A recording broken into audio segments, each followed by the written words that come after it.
Terdapat konsep modal kerja. Terdapat neraca dari PT ABC per 31 Desember tahun 1993. Terdapat ada aktiva lancar, kas dan bank, surat berharga, piutang usaha, persediaan, biaya yang dibayar di muka. Kas dan bank pada tahun 1993 sebesar Rp5.000, di tahun 94 4.500. Utang lancar, utang usaha sebesar 8.000 di tahun 93 dan 12.000 di tahun 94. Surat berharga terdapat di tahun 93 5.000, di tahun 94 3.000. Biaya yang masih harus dibayar di pasiva terdapat Rp1.000 di tahun 93 dan 94 1.500.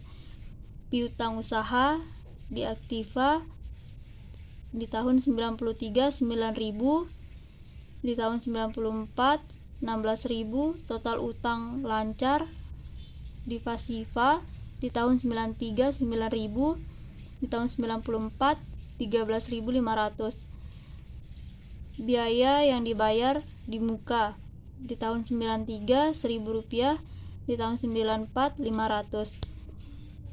Di pasiva pinjaman jangka panjang 10.000 di tahun 93, di tahun 94 8.000. Selanjutnya yaitu dana sebagai modal kerja bersih. Dengan menggunakan konsep kerja ini, maka untuk menyusun laporan perubahan posisi keuangan, yang dianalisis adalah modal kerjanya. Langkah dalam penyusunan laporan perubahan posisi keuangan adalah sebagai berikut. Yang pertama, bandingkan kedua neraca. Yang kedua, analisis sektor tidak lancar dengan meneliti mana yang merupakan sumber dana dan mana yang merupakan penggunaan dana. Yang ketiga, penyesuaian yang diperlukan. Di sini terdapat rincian dari sumber dana konsep modal kerja, dan terdapat juga neraca dari PT ABC laporan perubahan posisi keuangan untuk tahun yang berakhir pada 31 Desember 1994.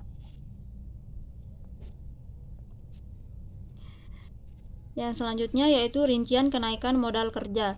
Rincian kenaikan modal kerja terdapat komponen modal kerja di tahun 93, 94 dan naik turunnya komponen modal kerja.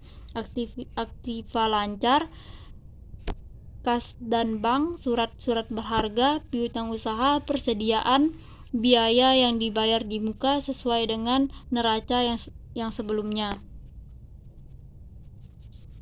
Selanjutnya yaitu dana sebagai kas. Dengan menggunakan konsep kas, maka akan terlihat semua perubahan komponen neraca yang akan menyebabkan perubahan kas. Langkah-langkah dalam analisis ini sama dengan analisis modal kerja bersih. Perbedaannya hanya pada sumber dan penggunaan kas. Unsur-unsur yang merupakan sumber dan penggunaan kas dalam konsep kas adalah sebagai berikut.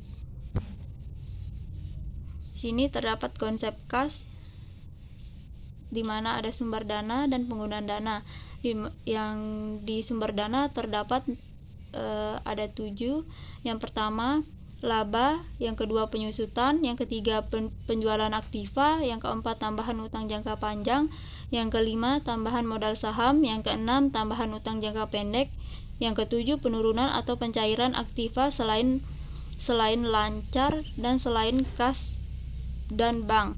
Yang penggunaan dana terdiri dari yang pertama rugi, yang kedua dividen, yang ketiga pembelian aktiva tetap, yang keempat pelunasan utang jangka panjang, yang kelima penurunan saham, yang keenam pelunasan utang jangka pendek, yang ketujuh tambahan aktiva lancar, kas dan bank.